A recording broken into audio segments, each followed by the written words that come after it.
بسم اللہ الرحمن الرحیم۔ السلام علیکم ورحمۃ اللہ وبرکاتہ۔ تین کام اللہ کو ناپسند ہیں۔ ایسے تین کام کرنے والے انسان اللہ کے ناپسندیدہ بندے بن جاتے ہیں۔ یہ تین ایسے کام جن کی وجہ سے اللہ غضبناک ہو جاتے ہیں۔ تین کام ایسے خطرناک اور ناپسندیدہ ہیں کہ جنتی انسان کو جہنمی بنا کے رکھ دیتے ہیں۔ یہ ایسے خطرناک ترین، غلیظ اور ایسے برے اعمال ہیں کہ انسان اللہ کی قربت حاصل کرنے ہی والا ہوتا ہے، اللہ کا پسندیدہ بننے والا ہی ہوتا ہے۔ جیسے ہی ان ناپسندیدہ کاموں کا ارتکاب کرتا ہے تو آنن فانن میں اللہ سے دور ہو جاتا ہے، اللہ کا ناپسندیدہ بن جاتا ہے، جنت سے دور ہو جاتا ہے، اللہ کی رحمتوں کی بجائے اللہ کے عذاب کا مستحق بن جاتا ہے۔ بعض کام تو ایسے ہیں کہ ان کو اختیار کرنے والا جنت کے اعلیٰ درجات پر فائز ہوتا ہے، لہذا ایسے اعمال کا ہمیں علم ہونا چاہیے۔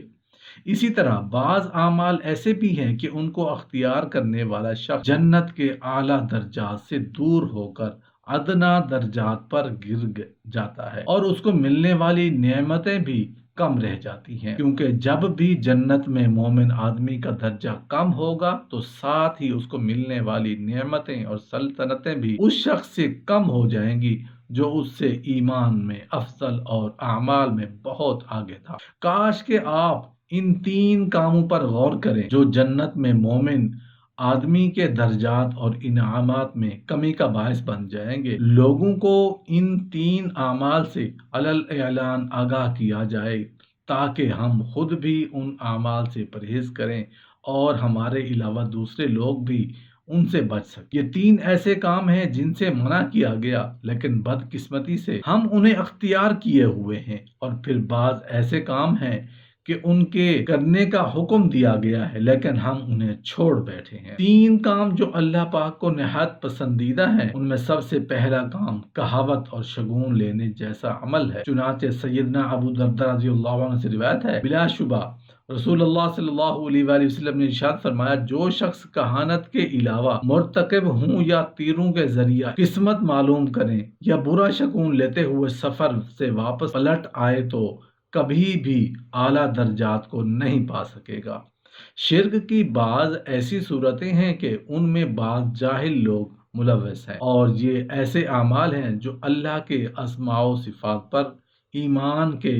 منافی ہیں، جیسا اللہ رب العزت پر توکل کرنا، اللہ کے علاوہ کوئی نفع نقصان نہیں کر سکتا، اللہ جل شانہ کے علاوہ کوئی عیب غیب کی بھی نہیں جانتا۔ کہانت کا مقصد مستقبل میں واقع ہونے والے غیب کی چیزوں کے متعلق خبر دینا، راز بتانے کا دعویٰ کرنا، پوشیدہ چیزوں سے آگاہ کرنا۔ تین کام جو اللہ پاک کو نہایت ناپسند ہیں، ان میں سے دوسرا کام خطبہ جمعہ سے پیچھے رہنے کا ہے۔ چنانچہ سیدنا سمرہ رضی اللہ عنہ بن جندب سے روایت ہے کہ بلا شبہ نبی کریم صلی اللہ علیہ وسلم نے ارشاد فرمایا، جمعہ میں حاضر ہوا کرو اور امام کے قریب ہو کر بیٹھا کرو، کیونکہ یہ جب کوئی شخص ہمیشہ دور رہتا ہے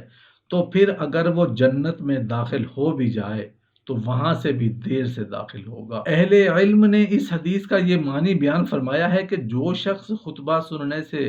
اور پہلی صف میں جو کہ مقربین کی جگہ ہے ہمیشہ دور رہتا ہے تو اس کی یہ عادت بن جاتی ہے، حتیٰ کہ پھر وہ جنت میں یا اس کے درجات میں داخل ہونے کے وقت کبھی کم درجوں والے لوگوں کی آخری صفوں میں شامل کر کے تاخیر سے جنت میں داخل کیا جائے گا۔ سیدنا عبداللہ بن عمر رضی اللہ عنہ سے روایت ہے، فرمایا جب کوئی بندہ دنیا میں سے کسی چیز کو حاصل کرتا ہے تو پھر اللہ کے ہاں اس کی درجہ میں کمی واقع ہو جاتی ہے، اگرچہ وہ بندہ اس چیز پر کشادہ دلی کا مظاہرہ ہی کیوں نہ کرے۔ جب بندہ دنیا کی بھلائیوں میں سے کسی بھی چیز کو حاصل کرے گا، ایک تو اللہ اس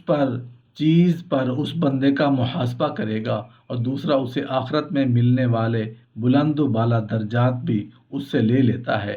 رسول اللہ صلی اللہ علیہ وآلہ وسلم اپنے غریب اور مفلس صحابہ کو ان کی غربت اور مفلسی پر صبر کرنے کی تلقین فرمایا کرتے تھے۔ ان کے معنوی ضروریات ان کا مورال بلند کرتے اور انہیں اس بات کی خوشخبری دیتے کہ اس کی اس دنیا اور قیمتی وقت کے بدلے میں ان کے لیے جو کچھ اللہ کے پاس اجر و ثواب ہے وہ بہت تیز ہے۔ جیسا کہ سیدنا ارباز رضی اللہ عنہ بن ساریہ روایت کرتے ہیں کہ بلا شبہ رسول اللہ صلی اللہ علیہ وسلم نے ارشاد فرمایا، کاش کہ تمہیں اس بات کا علم ہو جائے کہ تمہارے لیے تمہارے حزن و ملال کے نتیجہ میں کیا کچھ تم سے پوچھا کر ذخیرہ کیا گیا ہے، اور یقین رکھو فارس اور روم ضرور تمہارے ہاتھوں فتح یاب ہوں گے۔ حضرت فضالہ بن عبید رضی اللہ عنہ نے روایت کیا ہے کہ بلا شبہ رسول اللہ صلی اللہ علیہ وسلم نے فرمایا، اگر تمہیں معلوم ہو جائے کہ اللہ کے پاس تمہارے لیے کیا کچھ ہے تو تم اس بات کو پسند کرنے لگو گی کہ تمہارے فاقہ اور محتاجی میں اضافہ ہی ہوتا جائے۔ جو شخص اس دنیا میں شراب سے توبہ طائب نہ ہوا تو وہ اگر جنت میں داخل ہو بھی گیا تو جنت کی شراب سے محروم رہے گا، بلکہ جہنم کی آگ کے عذاب سے اسے سزا ملے گی۔ چنانچہ سیدنا عبداللہ بن عمر رضی اللہ عنہ نے روایت کیا ہے کہ رسول اللہ صلی اللہ علیہ وسلم نے فرمایا،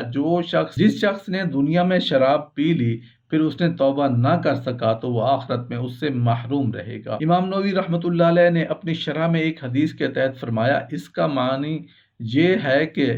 وہ شخص جنت میں شراب پینے سے محروم رہے گا اگرچہ وہ جنت میں داخل بھی ہو جائے، کیونکہ جنت کی شراب بہت عمدہ اور نفیس ہے، لہذا اس نافرمان کو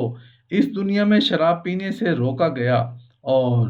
یہ بات بھی کہی گئی کہ وہ جنت میں جا کر اس کی چاہت اور طلب ہی نہیں کرے گا اگرچہ اسے یاد بھی کرا دی جائے، اور یہ اس کے حق میں بہت عمدہ نعمت کا ایک نقص ہوگا جو شراب نہ پینے والے کو اس طرح مقدم کر دیا جائے گا۔ علامہ ابن حجر رحمۃ اللہ علیہ نے قاضی عیاض رحمۃ اللہ علیہ سے نقل کیا ہے کہ فرمایا، جنت میں شراب سے محرومی کا مطلب یہ ہے کہ اسے جنت میں داخل ہونے سے پہلے ایک مدت تک کے لیے روک لیا جائے گا، اور یہ اس وقت تک ہوگا جب تک اللہ اسے سزا دینا چاہے گا۔ ہمیں اس بات کا علم ہونا چاہیے کہ بندے کو جنت میں اعلیٰ درجات و محروم کرنے والے اکثر امور میں ایک امر بندے کا بے فائدہ کاموں میں اپنے اقارب کو ضائع کرنا ہے۔ حقیقت میں وقت کو ان اعمال میں استعمال کیا جاتا ہے جن کی وجہ سے درجات بلند ہوتے ہیں اور اللہ تعالیٰ آپ پر رحم فرماتے ہیں۔ آپ ذرا غور کریں کہ جو لوگ اللہ کی نافرمانی میں اپنا وقت ضائع کرتے ہیں اس کی کیا صورتیں ہیں۔ صرف یہی ناکا لوگوں کی عزت و آبرو کے متعلق باتیں کر کے لطف انداز ہو، یا فلموں اور سلسلہ وار پروگراموں کے سامنے بیٹھ رہنا ہے، یا اخلاقی چینلز کے سامنے وقت بیٹھے رہنا، ایک چینل سے بھی جی بھر جائے دوسرے چینل کی طرف رخ کر لینا، اور یوں ہی اپنی خواہشات کو بھڑکاتے رہنا، اور اپنی آنکھوں کو ان چیزوں سے راحت ملنا کہ جو قیامت کے دن ان کے خلاف ہی گواہی دے گی۔ پھر اس سبب کے بعد حسرت و ندامت اور جہنم کی آگ میں عذاب کے علاوہ اور پھر جنت کی نعمتوں اور درجات کی کمی کے علاوہ اور کیا باقی رہ جاتا ہے؟ اللہ پاک سے دعا ہے کہ